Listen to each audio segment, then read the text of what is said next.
ओम शांति। अश्विन मास की कृष्ण पक्ष की प्रतिपदा 1 से अमावस्या तक के जो दिन आते हैं उन दिनों में हम पुण्य कर्म करते हैं। अर्थात पितृ पक्ष के जो श्राद्ध के दिन आते हैं उसमें हम अपने 3 पीढ़ियों के पूर्वजों को भोग लगाते हैं, दान पुण्य करते हैं, अर्पण तर्पण कई प्रथाएं जो चली आती हैं उनके द्वारा उन्हें प्रसन्न करते हैं। हम देखते हैं भारत में अनेक तीज त्योहार मनाए जाते हैं, अनेक प्रथाएं मनाई जाती हैं, जिसमें से यह एक प्रथा ऐसी है जब कोई शुभ लौकिक कार्य नहीं किए जाते। यह लौकिक कार्य शुभ कार्य इसलिए नहीं किए जाते क्योंकि यह जो 15-16 दिन का समय आता है जिन्हें 16 श्राद्ध कहा जाता है, इन दिनों में हम स्वयं के लिए पुण्य कर्म करते हैं जिससे हमें उन्नति मिले, हमारी गति सद्गति अच्छी हो सके।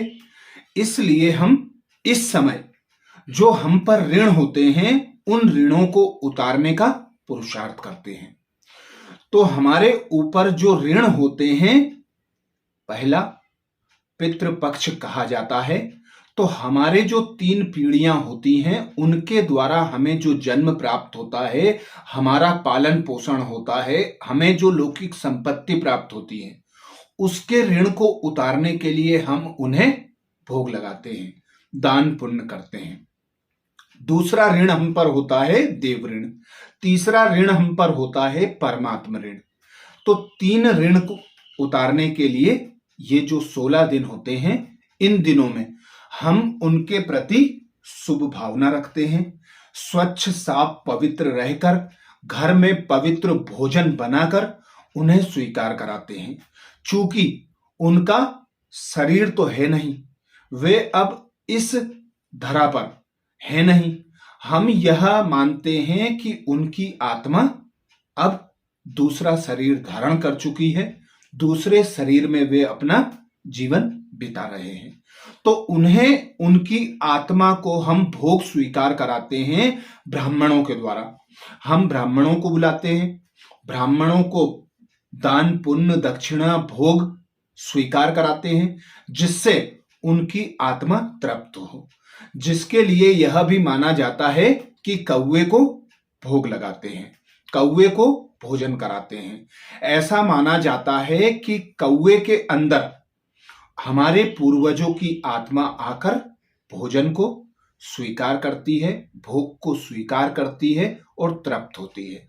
तो यह जो श्राद्ध होता है यह हम तर्पण, अर्पण, भोग और दान पुण्य के रूप में मनाते हैं। तर्पण अर्थात तृप्त करना, तृप्त होना। तो हम काली तिल्ली को हाथ में लेकर, जल हाथ में लेकर तर्पण करते हैं। किसी भी नदियों पर जाकर ब्राह्मण के द्वारा यह प्रथा कराई जाती है। काली तिल ही इसलिए ली जाती है क्योंकि तिल अर्थात आत्मा का स्वरूप तिल के समान माना जाता है। तिल काली इसलिए ली जाती है क्योंकि आत्मा कलयुग में तमो प्रधान अर्थात काली हो जाती है, विकर्मों के वशीभूत हो जाती है। इसलिए काली तिल के द्वारा तर्पण कराया जाता है, जिसमें यह भी माना जाता है कि हम उन्हें यह तर्पण की जो विधि होती है इसके द्वारा हमारे संबंधों में जो वे ग्रसित होते हैं, हमारे प्रति मोह आकर्षण जो होता है उससे हम उन्हें मुक्त करते हैं। हमसे जो उनका संबंध है उस संबंध से हम उन्हें मुक्ति देते हैं, जिसका यादगार महाभारत में बताया गया है। अभिमन्यु की पत्नी से उसका तर्पण कराया गया था। अभिमन्यु की पत्नी उत्तरा को यह बताया गया था कि अब तुम अपने पति को सर्व संबंधों से मुक्त करो। तो इसी विधि के द्वारा उत्तरा ने अभिमन्यु को सब संबंधों से मुक्त कर दिया था। ऐसे ही हम देखते हैं भोग लगाना। हम कौवे को भोग लगाते हैं, ऐसा मानते हैं कि कौवे में हमारे पूर्वजों की आत्मा आकर भोग स्वीकार करती है। तो हम देखते हैं कि मनुष्य की आत्मा सदा मनुष्य का चोला ही धारण करती है, और कई तो मानते हैं कि हमारे पूर्वजों की आत्मा स्वर्ग पधारी। तो स्वर्ग पधारने वाली आत्मा को हम कौवे में बुलाएंगे।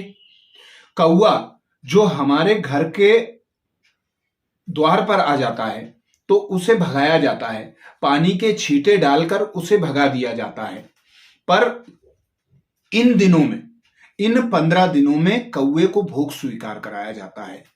इसका हम यह मान सकते हैं कि हम कौवे से घृणा करते हैं, पर कौवे के प्रति हमारे मन में सद्भावना जगे, हम उसे भोग स्वीकार कराएं, हम उसे भोजन खिलाएं, इसके लिए यह प्रथा चलाई गई है। ऐसे ही हम देखते हैं एक और कथा श्राद्ध पक्ष के लिए मानी जाती है कि जब कर्ण को मृत्यु प्राप्त हुई, वह स्वर्ग में पधारा, तो उसे भोजन की जगह थाली में स्वर्ण मुद्राएं, हीरे जवाहरात परोसे गए। कर्ण ने जब कहा कि मुझे भोजन की आवश्यकता है, आप ये दे रहे हैं, मैं ये कैसे खाऊं? तब कर्ण को समझाया गया कि तुम जब जीवित थे तब तुमने अपने पूर्वजों को भोग नहीं स्वीकार कराया था, उनके प्रति श्राद्ध नहीं मनाया था, तो तुम्हें इसकी यह भोगनी पड़ रही है। तो कर्ण ने जब इंद्र से, यमराज से कहा कि मुझे यह ज्ञान नहीं था, मैं अज्ञान था, मुझे अब क्या करना होगा, तो यमराज ने उन्हें, उनकी आत्मा को वापस इस धरा पर पहुंचाया। तो कर्ण ने आकर अपने पूर्वजों के प्रति भोग लगाया, श्राद्ध मनाया, और वह उससे मुक्त हुआ। ऐसे ही हम देखते हैं अनेक कुप्रथाएं चली आ रही हैं। कहते हैं कि हमारे पूर्वजों को ऐसा खाना पसंद था, तो ऐसा खाना हम ब्राह्मणों को स्वीकार कराएं। हमारे पूर्वजों को यह अच्छा लगता था, तो हम ब्राह्मणों को यह स्वीकार करें। तो इस श्राद्ध पक्ष की अनेक कहानियां हैं, अनेक कथाएं हैं, अनेक प्रथाएं हैं, जिनको हम विस्तार रूप से जानेंगे। श्राद्ध के जो ये दिन होते हैं, घर में बने भोजन को महत्व दिया जाता है। ईर्ष्या, द्वेष, क्रोध करना मना होता है, और प्याज, लहसुन, मांस या किसी भी प्रकार के नशे का प्रयोग भी वर्जित होता है। साल के ये 15 दिन जो परिवार की दिवंगत आत्माओं को समर्पित हैं, उनका महत्व जानेंगे। तिलांजलि शब्द का अर्थ, हिंदी में एक शब्द है तिलांजलि, जिसका अर्थ है किसी को छोड़ देना या त्याग देना। जब किसी बुरी आदत को छोड़ देते हैं, तब हम कहते हैं मैंने अमुक आदत को तिलांजलि दे दी। कई बार किसी अनचाहे स्थान, वस्तु या व्यक्ति के छूटने पर भी हम इस शब्द का प्रयोग करते हैं। तिलांजलि शब्द तिल अंजलि से बना है। तिल और अंजलि संधि होकर यह शब्द तिलांजलि बन गया। श्राद्धों में हम अपने पूर्वजों को तिल की अंजलि देते हैं और उनके प्रति मन में बांधे गए रिश्तों के, मोह के सब बंधनों से मुक्त हो जाते हैं। इसलिए कालांतर में यह शब्द त्यागने, छोड़ने या मुक्त होने का प्रतीक बन गया। तिल की ही अंजलि क्यों दी जाती है? अध्यात्म में आत्मा की उपमा यह कहकर दी जाती है कि वह तिल के समान अति छोटी या सूक्ष्म है। पूर्वजों का शरीर तो दाह संस्कार के बाद तुरंत राख में बदल जाता है और राख को हम जल में बहा देते हैं। तो फिर वह आह्वान किसका करते हैं? निश्चित ही पूर्वज की आत्मा का। वह भी दूसरा जन्म ले चुकी होती है, परंतु हम अपने श्राद्ध भाव से उनके सूक्ष्म शरीर को आत्मा सहित भीतर की आंखों से देखते हैं और उनके समक्ष कृतज्ञता प्रकट करते हैं, उनसे दुआएं मांगते हैं। अतः तिल अंजलि अर्थात तिल समान अति सूक्ष्म आत्मा को स्नेह और आदर भाव की अंजलि। काला तिल ही क्यों लेते हैं? काले तिल का महत्व क्यों है? हम सभी जानते हैं कि यह सृष्टि रूपी नाटक 5000 वर्षों का है। इसमें प्रथम 2500 वर्षों में सतयुग त्रेता ब्रह्मा का दिन और बाद में 2500 वर्षों में द्वापर कलयुग ब्रह्मा की रात होती है। ब्रह्मा के दिन में जब आत्माएं उजली होती हैं तब श्राद्ध या तर्पण की आवश्यकता नहीं होती, परंतु जब ब्रह्मा की रात शुरू होती है तभी मोह ममता के बंधन शुरू होते हैं। तभी उन बंधनों को तोड़ने के लिए श्राद्ध तर्पण का प्रारंभ होता है और तभी आत्मा भी काली या विकृत होनी शुरू होती है, अर्थात विकर्मों का लेप छेप लगना प्रारंभ होता है। अतः काली आत्मा के प्रतीक रूप में काले तिल का प्रयोग होता है। शुभ कार्य वर्जित क्यों? कुछ लोगों की मान्यता है कि श्राद्धों में शुभ कार्य नहीं करने चाहिए। इसका कारण क्या है? वास्तव में जिन्हें हम शुभ कार्य कहते हैं वे सब लौकिक कार्य हैं, जैसे शादी, मकान निर्माण आदि, परंतु श्राद्धों का समय बेहद पवित्र है। यह आध्यात्मिक साधना का समय है। यह उसी में बीतना चाहिए, स्थूल और क्षण भंगुर गतिविधियों में नहीं। इस काल में परमात्मा में मन को एकाग्र कर सच्ची कमाई जमा करें। लौकिक कार्यों के लिए तो सारा वर्ष बाकी पड़ा है। लौकिक शुभ कार्य यहीं रह जाएंगे, पर हमारी सच्ची साधना हमारे साथ जाएगी। कौवे को खिलाना। भारत में पितृपक्ष में पूर्वजों के प्रतिदिन भारत में पितृपक्ष में पूर्वजों के प्रतिनिधि के रूप में कौवों को खिलाने का रिवाज है। कईयों के मन में प्रश्न उठता है कि क्या सचमुच दिवंगत आत्माएं कौवे के शरीर में प्रवेश कर उसके मुख से खाती हैं? परम पिता परमात्मा शिव द्वारा दिए गए सत्य ज्ञान के अनुसार तो कोई भी मानव आत्मा किसी पशु पक्षी आदि के शरीर में प्रवेश नहीं कर सकती। मानव आत्मा अन्य योनि वाले शरीर में फिट हो ही नहीं सकती। यदि उनका परकाया प्रवेश हो भी तो वो केवल मानव परकाया में हो सकता है, अन्यत्र नहीं। दूसरी बात यह भी है कि दिवंगत आत्मा अन्यत्र जन्म ले चुकी है। गीता में भगवान ने कहा है अर्जुन, कोई समय ऐसा नहीं था जब मैं नहीं था, या तुम नहीं थे, या ये राजाएं नहीं थे। अर्थात भिन्न नाम रूप से हम कहीं अन्यत्र अवश्य थे। इसलिए मृत्यु के लिए कहा जाता है ड्रेस और एड्रेस का परिवर्तन। ड्रेस अर्थात शरीर और एड्रेस अर्थात स्थान का परिवर्तन। हमारे वो पूर्वज भी ड्रेस बदलकर अन्यत्र अपनी भूमिका निभा रहे हैं। उस नए शरीर से निकलकर आत्मा हमारा भोजन खाने आए और वहां वाला शरीर इतनी देर निर्जीव हो जाए, यह तो संभव ही नहीं है। फिर कौवे को प्रतिनिधि क्यों बनाया गया? अनेक पक्ष ऐसे हैं जो मानवीय घरों, छतों, पेड़ों, खेतों आदि में उड़ते फुदकते रहते हैं और इन्हीं स्थानों से पेट भरने की सामग्री पा जाते हैं। इनमें कबूतर, चिड़िया, मोर, कोयल, तोता, मोड़ी, गुरसल, गोरैया आदि मुख्य हैं।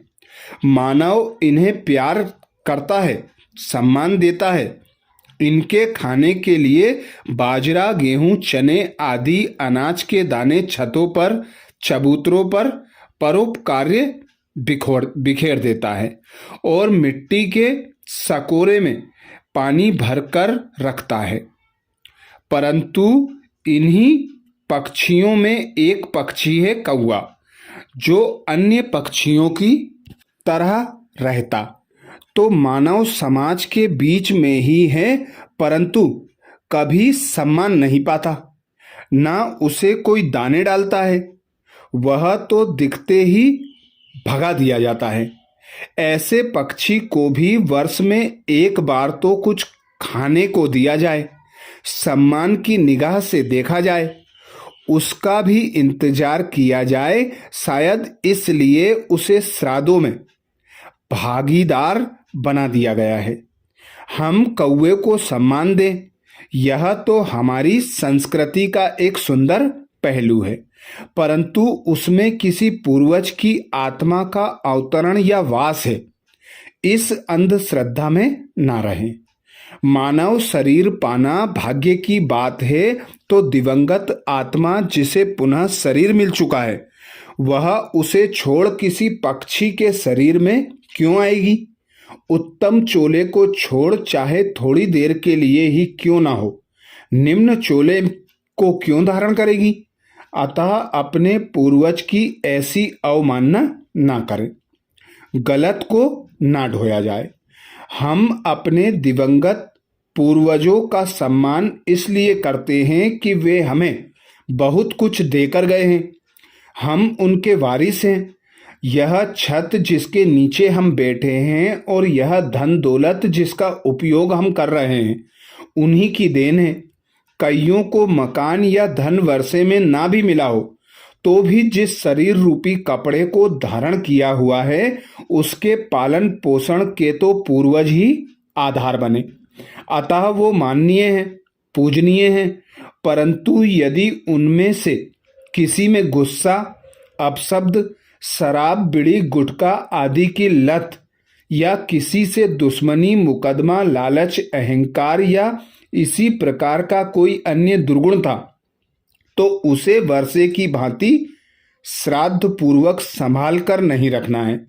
यह श्राद्ध नहीं, यह श्रद्धा नहीं, अंधश्रद्धा हो जाएगी। एक बार एक माताजी ने एक पिकनिक कार्यक्रम में फल खाने से इनकार कर दिया। उससे पूछा गया कि तुमने फल क्यों नहीं खाया? तो उसने जवाब दिया कि मेरी सासू माँ मुझे फल नहीं देती थी, तो उनकी श्रद्धा के लिए मैंने फल त्याग दिया। तो ऐसी श्रद्धा ना रखी जाए। श्रद्धा के साथ अंधश्रद्धा। श्राद्धों में कालांतर में कुछ अंधश्रद्धा भी जुड़ गई हैं। बताते हैं कि एक बार एक व्यक्ति की पत्नी का देहांत हो गया। अब घर में वह और उसका 8 वर्षीय पुत्र रह गए। उस व्यक्ति की एक अति प्रिय पालतू बिल्ली थी, जो हमेशा उसके आसपास ही घूमती रहती थी। जब पितृपक्ष आया तो उस व्यक्ति ने ब्राह्मणों के लिए भोजन बनाने की जिम्मेवारी ली, परंतु बिल्ली परेशान कर रही थी, तो बिल्ली को उसने एक ढक्कन वाले टोकने में बंद कर दिया और भोजन बनाया और फिर ब्राह्मणों को भोजन स्वीकार कराकर बिल्ली को मुक्त कर दिया। परंतु उसके लड़के के मन में यह अंधश्रद्धा घुस गई कि मेरे पिता जब पितृपक्ष आता है तो एक बिल्ली को लाकर उसे ढक्कन वाली टोकनी में रखकर ब्राह्मणों को भोजन बनाकर स्वीकार कराते हैं। तो वह भी इसी प्रकार की अंधश्रद्धा के वशीभूत होकर ऐसा करने लगा। ऐसे ही एक और घटना है सोने के आम। एक बार श्राद्धों की आड़ में कई लालच लालची पंडित। तेनालीराम के समय की घटना है। एक व्यक्ति ने श्राद्ध के दिनों में कुछ पंडितों को भोजन का निमंत्रण दिया। पंडितों ने निमंत्रण स्वीकार कर तो लिया, परंतु आपस में मिली भगत करके यजमान को कहा कि आपके पिताजी को आम बहुत पसंद थे, अतः भोजन के बाद दक्षिणा में हमें एक एक सोने का आम जरूर दिया जाए, तभी उनकी मुक्ति होगी। यह व्यक्ति सोच में पड़ गया और इस आर्थिक संकट से बचने के लिए बुद्धिमान तेनालीराम से सहायता लेने पहुंच गया। तेनालीराम ने कहा, आप उन्हें भोजन पर बुलाइए, मैं आ रहा हूं। भोजन हो जाने के बाद पंडितों ने देखा कि तेनालीराम के हाथ में लोहे की एक गर्म सलाख है। उसे पकड़े हुए उसने कहा, आदरणीय पंडितों, यजमान के पिताजी प्रतिदिन इस गर्म सलाख से अपने ऊपर, अपने शरीर पर गुदवाते थे। आप भी पहले इससे अपने शरीर को गुदवा लीजिए, फिर आप सबको सोने के आम दक्षिणा स्वरूप में अवश्य दिए जाएंगे। इतना सुनते ही सभी पंडित भाग खड़े हुए। इन घटनाओं को लिखने का उद्देश्य इतना ही है कि श्राद्ध में अंधश्रद्धा का वास न होने दे। मरणोपरांत पूर्वजों को हलवा पूरी खीर का भोग भी तभी सफल होता है जब हम उनके जीते जी उन्हें मान सम्मान देते हैं। अतः मरणोपरांत किसी बिचौलिए द्वारा उन तक भोजन सामग्री पहुंचाने से अच्छा है जीते जी उन्हें सामने बिठाकर उन्हें जो पसंद हो वह स्वीकार किया जाए, कराया जाए और उन्हें जो अच्छा लगता है वह किया जाए। वे हमें कैसा बनाना चाहते थे, वे हमें कैसा गुणवान देखना चाहते थे, ऐसा हम बनकर दिखाएं तो उनकी आत्मा को ज्यादा शांति प्राप्त होगी। तो हम इन श्राद्ध के 16 दिनों में अपने पूर्वजों के लिए यही करें कि जो उन्हें अच्छा लगता था, वे हमसे क्या चाहते थे, हम वैसे कर्म करें, हम वैसा रहें तो हमारे पूर्वजों की आत्मा प्रसन्न होगी, शांति प्राप्त करेगी। ऐसे ही हमें कर्म करने चाहिए। अच्छा, ओम शांति।